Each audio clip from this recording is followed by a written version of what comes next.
Joe, y'all finished? Still working? Okay.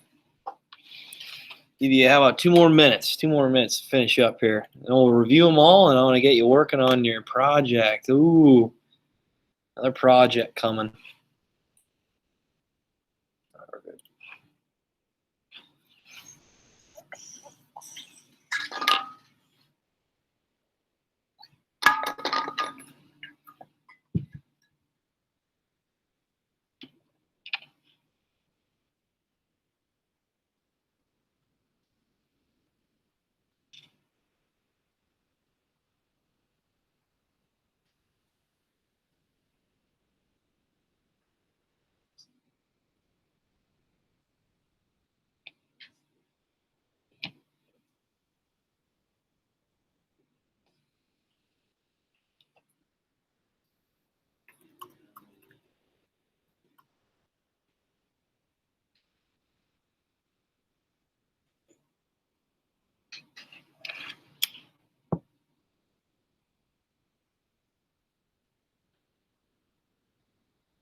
Okay, let's go over this. Describe Rousseau and Montesquieu's thoughts and belief towards government. Rousseau, start with him. How do we remember his claim to fame, right? How do we remember it? Lydia, do you remember? Come on, you can say it. You know how you wanna. Yeah, there you go. Social contract. Yeah, there you go. Good job. And what is a social contract? Anybody? What is a social contract? What does that mean? Alex, do you remember? The social contract, what does that mean? Yeah, good job. So it's agreement between government and the people. Okay, so giving up certain rights in order to have protection. The government offers economic decisions, defense, protection. Okay, public services. Really, the purposes of government, right? Good job. So that social contract. Okay, and how the people and government have that agreement with one another. Good job. Montesquieu. Montesquieu. Man, you're looking dapper today. What did Montesquieu have to say, Devin?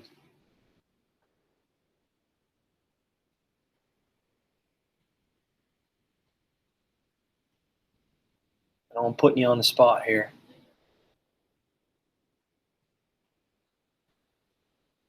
Just can't think of it right now. Z?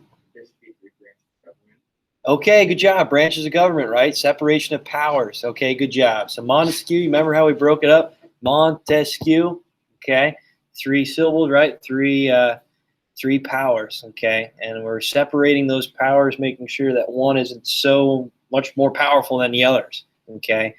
Okay, good job. So we have that checks and balances involved as well. Okay. And with the branches, how is that involved within our country, or yeah, our government? What are the branches of government that we have? What are they? Sarah? Legislative, judicial. You got it. Good job. Legislative, judicial, executive. Good. Is there any questions on that, guys? All right. Okay. So I want to review one more guy to talk about today, but I want to review with you one more time these men, and then I'll assign the project for you. You guys can work on a little bit today once we get done with what I want to discuss and go over. Sound good? Okay. Vocab terms. Here we go. Only a couple today.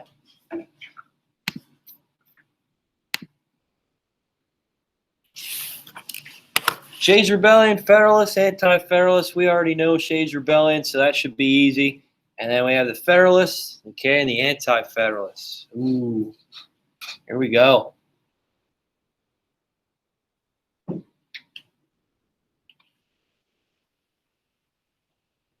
Give you some time to work on that.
Okay, Shays Rebellion, what is it? A little bit of a review. What's Shays Rebellion holding? Do you remember? Yeah, the Armed Rebellion in Massachusetts, so talk about the debt crisis.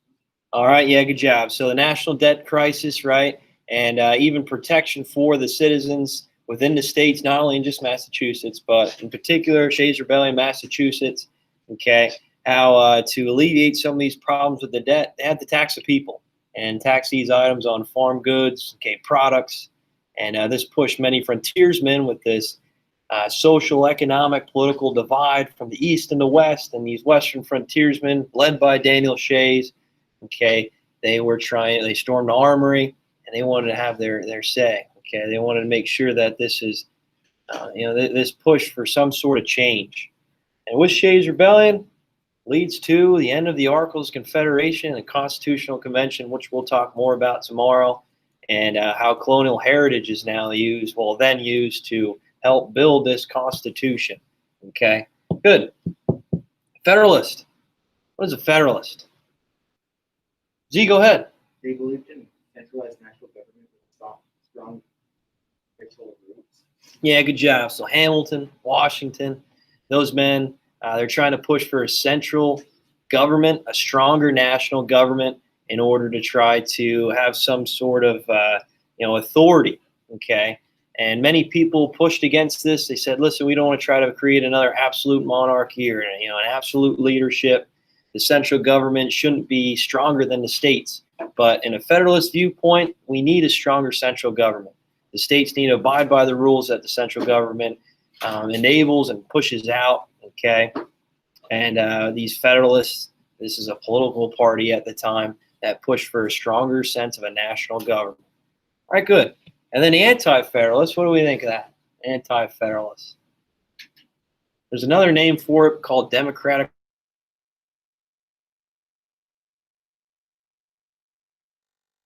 What did they oppose, at least? What did they oppose, Sarah? They oppose the Constitution.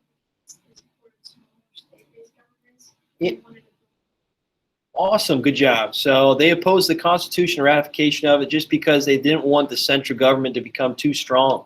They don't want to abide by rules that were established by the central government. They want to just lead and, to serve the authority of their own individual states. Okay, so this helped push for the creation of the Bill of Rights then, right? That these rights can't be taken away by the government. All right, good. So the Anti-Federalists, who were main main leaders of this movement here, this political party. You know, they wanted stronger state governments rather than the stronger national government. Okay. Sarah? Patrick Henry. Yep. You got it. Who else? Third president of the U.S. You got it. Good job, Thomas Jefferson. Good job. All right, so Thomas Jefferson, Patrick Henry, okay, James Madison, even. All right, they're all very famous anti-federalists or Democratic Republicans. They wanted the states to have more power. They didn't want the national government to have full say of what goes on. All right, is there any questions on that, guys? Good? All right, moving on. Last man we're going to talk about today, the Enlightenment thinker. Then I just want to review them all for you so you know who you're talking about. And then I'll let you guys choose who you want for your presentation. Remember, presentations are going to be great a little bit harder than last time, so just don't copy and paste, okay? Things like that. Z, what's up? This one, is it going to be like the computer one where you work hard there? I suppose so. Yeah, we can. Okay, Voltaire, last man here we want to talk about today. Voltaire, okay. Obviously, he goes by a lot of different names, actually. And he was an Enlightenment thinker that really pushed for this idea of separation of church and state, which I'll talk about here soon, how you can easily remember it. Okay, he's an outspoken philosopher, wrote with biting wit, attacking justice among nobility, government, and church. Okay, he was in prison twice, believed in religious toleration and separation of church and state. That's the biggest thing I want you to know about Voltaire, okay? His idea, which will be used by Thomas Jefferson when creating and understanding his form of government, is that church, in many ways, religion, when it gets involved with government, could cause a lot of issues. There's a lot of wars fought on religion, okay? A lot of the dynamics of the United States is based off of religion, okay? And that perspective of how politics is ran, economic decisions, okay, even wartime, foreign diplomacy. Right? Religion has a say in a lot of these things throughout history. In order to try to solve these disputes and maybe try to move away from religious tensions and wars over religion, we need to try to have a separation between politics, okay, and how religious ideas are created and the decisions of certain things and maybe laws and certain items like that. But Voltaire, he really believed that in order to try to solve certain issues within different states and governments and nations, the only way to do that is try to really separate the church and state. Okay, make sure that religion doesn't make all the decisions within government, okay, and policy making. Right? If so, there's going to be a lot of problems and issues moving forward. Okay.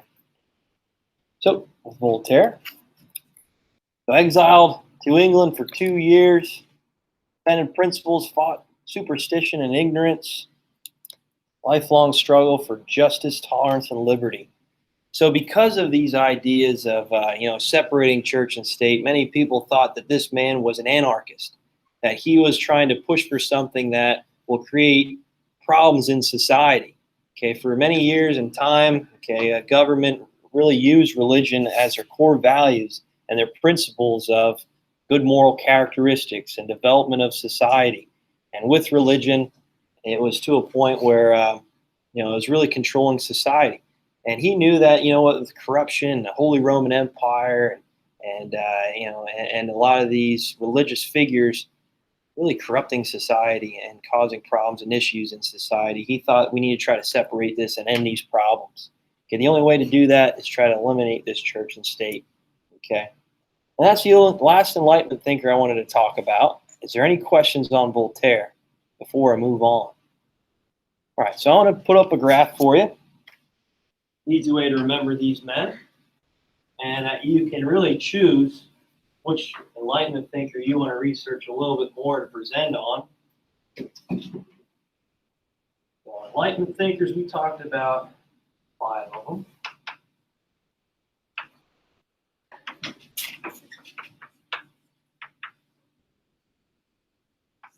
Okay, the first one we talked about was who? You remember? Will you? Yeah, Hobbes, right? Okay, what did he say? Absolute monarch is best. Yeah, good job. So we'll draw a crown here, right? So the absolute monarchy is the best.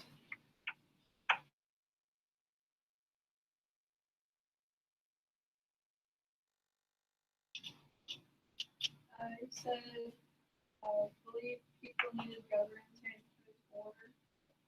Okay, yeah, good job. So people were born bad, right? Okay, with bad tendencies and characteristics, right?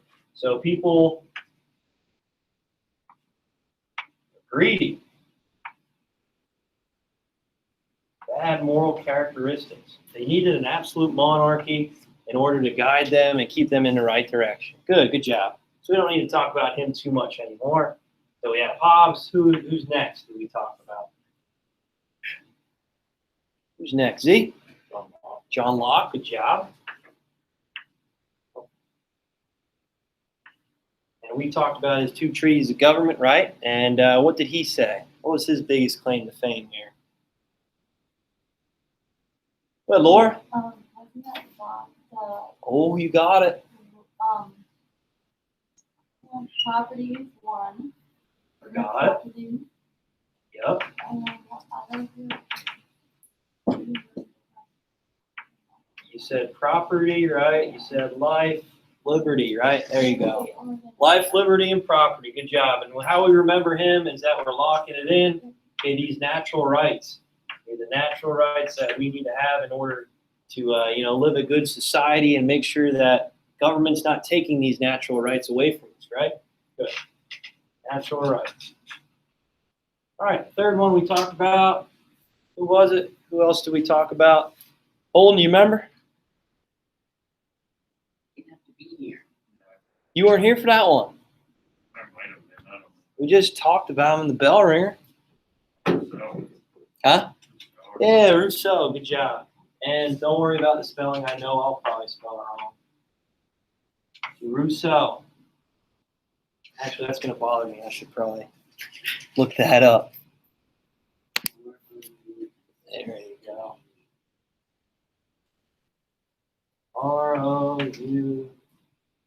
Roussau. Man, these guys with these hard last names. And what was Rousseau's claim to fame here? What was it? Remember? Joey, I know you remember it. Rousseau. Oh. Alex, do you remember? Yeah, there you go. Through social contract, right? Through social contract.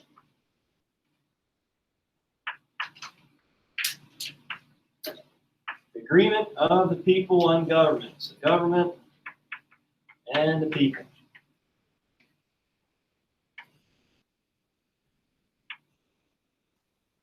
Here's my little paper. The social contract. Government and the people. They have that agreement with one another. Good. All right, not the last one, but the next one we have here. I'll have to look up his name as well to spell it. Who's the next person we talked about? Who's on the bell ringer, the other guy. Alex, do you remember? Montesquieu. Good job, Montesquieu. I'm going to put that up so I remember how to spell it. Montesquieu.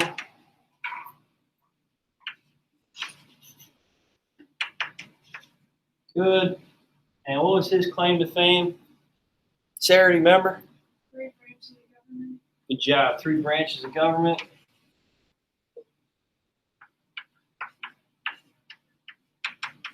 Okay, and we have the legislative branch, like you said earlier. We have the executive branch. And we have the judicial branch. Good job. So branches of government. An easy way to remember it, right? Montesquieu. Right? Montesquieu. We have 3 branches of government. There's 3 syllables in his name. And we have the separation of powers there, right? The separation of powers. And the last one. Last one we talked about. Who was it? You remember? We just went over them. Please don't dial me now. Z, go ahead. Voltaire. Yep, good job, Voltaire. And what did he say? What did he say? Just went over it. Lydia? Yeah, good job. Separation of church and state. You ready for this one? This one's a cool one, too. I like this one. Ready? All right, so the V, we're going to take the V from Voltaire, make a big V, and we're going to separate church and state from it. So we're going to put church on one side, and the V and state on the other. We're separating. Look at that. Sarah, what do you think of that? It's not as creative as your political cartoon, but it's up there, I think, right? So Voltaire, okay, separation of church and state.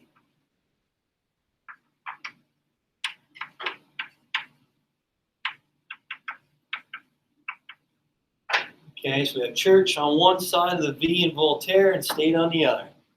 All right, you guys want to take a picture of that, or what do you want to do? I drew that up for you just so that you have an easy way to remember these Enlightenment thinkers and that you can use that in order to help you with your projects. Okay, or you can write it down, whatever you want to do. Whatever you want to do. I just figure that's an easier way for you guys to remember it. All right, Hobbes, absolute monarchy. People are greedy, bad. Locke in the life, liberty, and property. Social contract with Rousseau, social contract. Montesquieu, we're breaking into three branches of government. Montesquieu, separation of powers. We have our three branches of government. And finally, Voltaire, separation of church and state. The V in Voltaire, we can separate the church and the state from each other. Any questions? Are we good? All right, do you see how all this is involved with the creation of our Constitution and the formation of our government? Good? Kind of used a lot of all these ideas into one. And even Hobbes in a little bit of a manner, not too much. Okay, Hobbes is kind of like a little bit of the outlier, but for the most part, we use all these ideas into our government. All right, let me post this assignment for you now. And we already talked about the current events.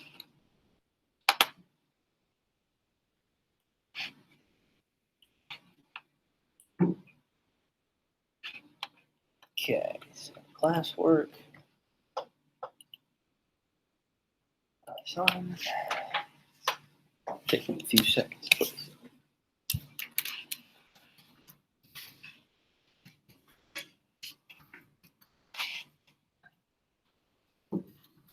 And I'll put that link in here soon. Okay.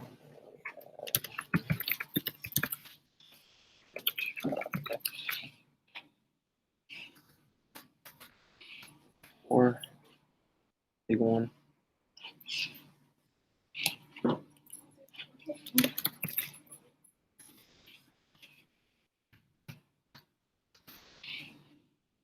Due date, how about we make it Monday the 5th. Does that work? So next Monday, a little bit less than a week, that's okay. And we'll make that due at the start of class, 10:59. Bang. Find that project.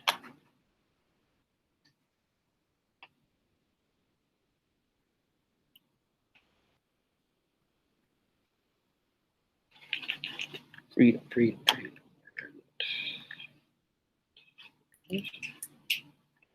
2.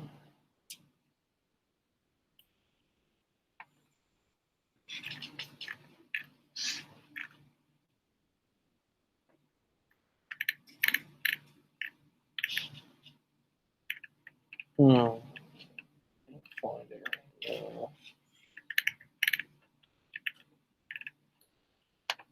My art's at though.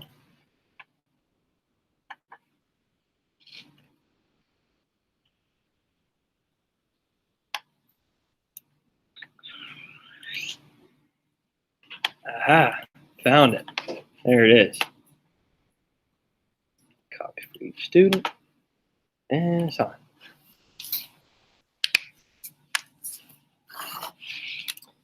All right, so Tuesday, it's under Tuesday 29th. I wish I could keep it in chapters, but hey, it is what it is. This is the way they wanted to do it. All right, so Enlightenment thinkers, within your project, here's what you're going to do. You're going to pick an Enlightenment thinker that we just went over here, okay? You're going to do a symbol. So you're going to create a symbol for your Enlightenment thinker. So obviously with Locke, right, you could just put a lock up there, something that you think that resembles his Enlightenment thoughts, okay? Voltaire, I don't know if you want to do a church and a state, you want to put a divide in it, whatever way you want to do it. Be creative, okay? Be creative. I don't just look up a picture online. Try to make it interesting, make it something that you created on your own. All right. Information. Okay, so information about your Enlightenment thinker, where he's from, where his thoughts came from. All right, maybe he wrote a book, maybe he wrote an article. All right, maybe he was a famous speaker, whatever it might be. Okay, how he was an impact to an American government, you name it. Okay, key ideas that reflect Enlightenment thinking. So how can you prove it? Right? How did he say these certain things? Is it a book that he wrote? Okay, like I said, all right. I want you to resemble in American government how these ideas are reflected. Okay, what did we use for Montesquieu? Obviously, we took the 3 branches, the checks and balances. You can put that in for that section. All right, impact on modern government, same thing. Okay, is it still used today? Is there still ideas from him that we still utilize with his thoughts way back when, whoever it might be that you choose? All right, and then we have our sources. So make sure you cite your information. You can do MLA, that's fine, MLA. But I want a citation page. Make sure you look up the correct citations. And let's just not copy and paste information, guys. Okay, like I said, I'm going to grade a little bit harder this time. So I want you to have bullet points and talk about it, present your information so I know that you know the knowledge of it, you did the research for that information. Okay, so I just don't want you reading off the slide and going through it as quick as possible. Pictures, I like to see some pictures in there. So try to utilize that as best as you can. And here's the rubric. Oh, I have 50 here. I made it 24. Usually I make it 24. I'll change that, but there you go. Is there any questions on that, guys? All right, so you can work with a partner if you like. For those of you at home, remember, you got to record your presentation. So you don't have to be in it, but you have to record the presentation so I can see it as you're going through it. But you can work with a partner if you like. If you want to, you can work by yourself. That's fine. Okay. But I want to make sure that we cover all of these guys. Obviously, we might have some repeats, but hey, that's fine. Okay. I don't want everybody doing John Locke, or I don't want everybody doing Montesquieu. So make sure that we have some sort of separation here. And when we get towards the end, maybe we can have a repeat or two. All right. So I'll give you some time. Pick a partner. Think of someone you would want to research from the board up here. There you go. So let me know when you decide. I guess I can start in edge of the room. And that's all I have, guys. So we'll see you later.